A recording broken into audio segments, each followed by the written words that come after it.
Hello, friends. My name is David Harrison, and I'm an environmental linguist. I study the world's most endangered languages and document the knowledge about the natural world that's found in those languages. What I love about my job is that I get to travel to remote places like islands in the South Pacific and meet with some truly remarkable people. On Futuna Island, in Vanuatu, I sat down with this young man, his name is Anselon Seru, and listened with wonder as he was able to name 250 different species of fish. He knows these fish and the marine ecosystem intimately, and he spends many hours out in this wooden canoe, sailing and fishing, and he can also name the names for the 18 different winds that blow in different directions around his island, something called a wind compass, which is a technology that allows him to navigate out of sight of his island and return home safely. I also sat down with this man, his name is Reuben Nerium, over a period of a week and recorded more than 2,000 plant names that he was able to describe and to talk about their medicinal and healing properties. This is a remarkable body of knowledge. The botanists who were with me on this expedition were astounded because more than half of the plants that Reuben was able to name for us and identify are not yet known to botanical science. They're new to science, yet they are known to local people. This knowledge can only be accessed if we're willing to listen and appreciate what these experts have to tell us in their own native languages. Much of this knowledge cannot be translated into global languages like French or English because of the way it's structured and its intimate connection to the environment.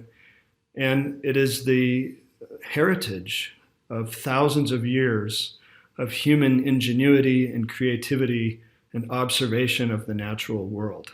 It's not an exaggeration to say that what these people know, what Anselon knows about fish and the marine ecosystem, what Reuben knows about plants, could quite literally save the planet, but only if we're willing to listen to them and to appreciate this knowledge.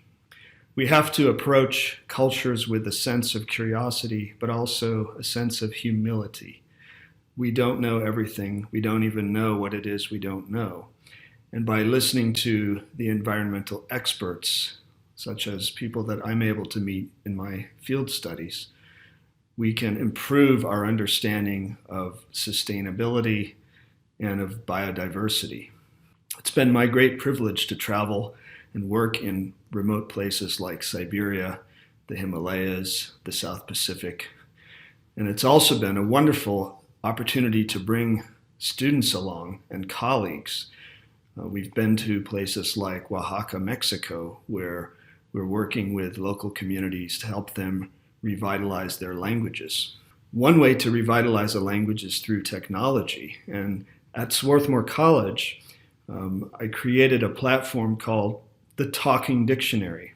A Talking Dictionary is an online, accessible on smartphone or computer, repository of the knowledge and the words in a language, along with photographs, video clips, explanations.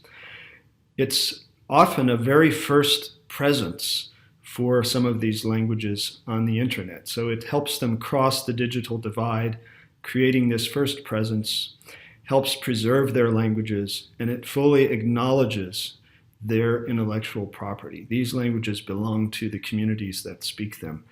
And we, as linguists, are curators of this knowledge. It's been a wonderful collaboration that has included not only me and my students and colleagues going on expeditions to these communities, but also inviting many indigenous experts to the United States to share their knowledge with us.